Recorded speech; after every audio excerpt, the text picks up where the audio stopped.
एक गांव में एक बंदर बैंदार रहता था। एक दिन वह अपने दोस्तों के साथ जंगल में घूमने गया। वह बहुत खुश था क्योंकि जंगल उसके लिए एक नया स्थान था जहां उसे बहुत सारे मेढक मेंढक मिल रहे थे। वह और उसके दोस्त बंदर सभी मेढकों के साथ खेलने लगे। उनकी खुशी की बात बहुत जल्द दूसरे जानवरों तक पहुंच गई। एक दिन एक मेढक ने उनसे कहा, हे बंदर, तुम जंगल के बाहर भी आ सकते हो क्या? बंदर ने हंसते हुए उससे कहा, नहीं, मैं जंगल में बेहतर महसूस करता हूं और यहीं रहूंगा।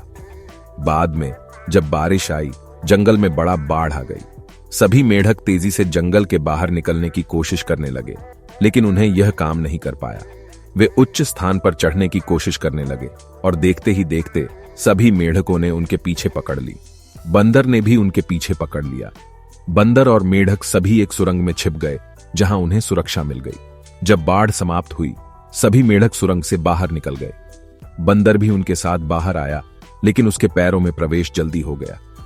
उसने अपने दोस्त मेढकों की मदद मांगी, लेकिन वे सभी बहुत छोटे हो गए थे और उसे मदद नहीं कर सके।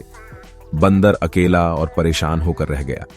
फिर एक मेढक उसके पास आया और कहा, हे बंदर, जब तुम्हें पहली बार कहा गया था कि तुम जंगल के बाहर जा सकते हो, तब तुमने तुरंत मुझे और मेरे दोस्तों को जंगल के बाहर जाने की सलाह दी थी। अगर तुम हमारे साथ होते तो हम तुम्हारी मदद करते, लेकिन अब हम तुम्हारी मदद नहीं कर सकते। बंदर ने अपनी गलती समझी और अपने दोस्तों के साथ जंगल में वापस चला गया। वह सीख गया कि गर्मियों के दिनों में जंगल में रहना अच्छा था, लेकिन जब बाढ़ आती है तो सभी जानवर जंगल से बाहर निकलने की कोशिश करते हैं। इस कहानी से हमें यह सबक सिखाया जाता है कि हमेशा बहुमुखी विचारधारा रखनी चाहिए और दूसरों की बातों को सुनने के बाद ही निर्णय लेना चाहिए।